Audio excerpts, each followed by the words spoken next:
Al-Juhd TV, tuitumikie dini yetu. Alaykum wa rahmatullahi wa barakatuh. Alhamdulillah wa bihi nasta'inu ala umuri din wa dunya, amma ba'd. Ndugu mtazamaji wa Al-Juhd TV, tuko hapa kama mnavyoona ushanike. Ni siku ya kitaifa iliyopewa jina la Isuku Day.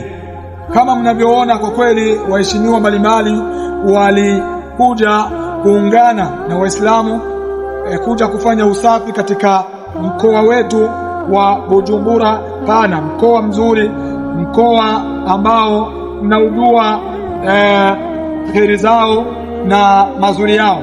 Kwa kweli tunatoa shukrani zetu za dhati kwa uongozi wa nchi, tunatoa shukrani zetu za dhati kwa uongozi wa jamii ya Kiislamu, akiwa mheshimiwa mufti na naibu mufti na kadhi na naibu kadhi na wote wanaojenga jopo lote lizima la baraza la mashekhe.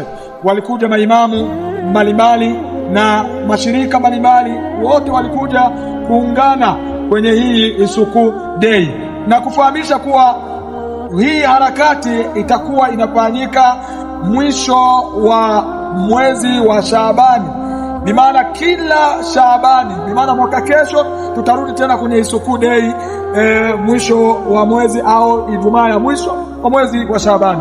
Leo ni tarehe 14 mwezi wa pili 2026. Ni ndugu yenu mtangazaji wa Al-Juhd TV, Ustazi Juma Bobo. Maasalama.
Wa rahmatullahi wa barakatuh. Wa alaykum salam wa rahmatullahi wa barakatuh. Leo ni siku ya Isuku Day, usafi wa nchi yetu.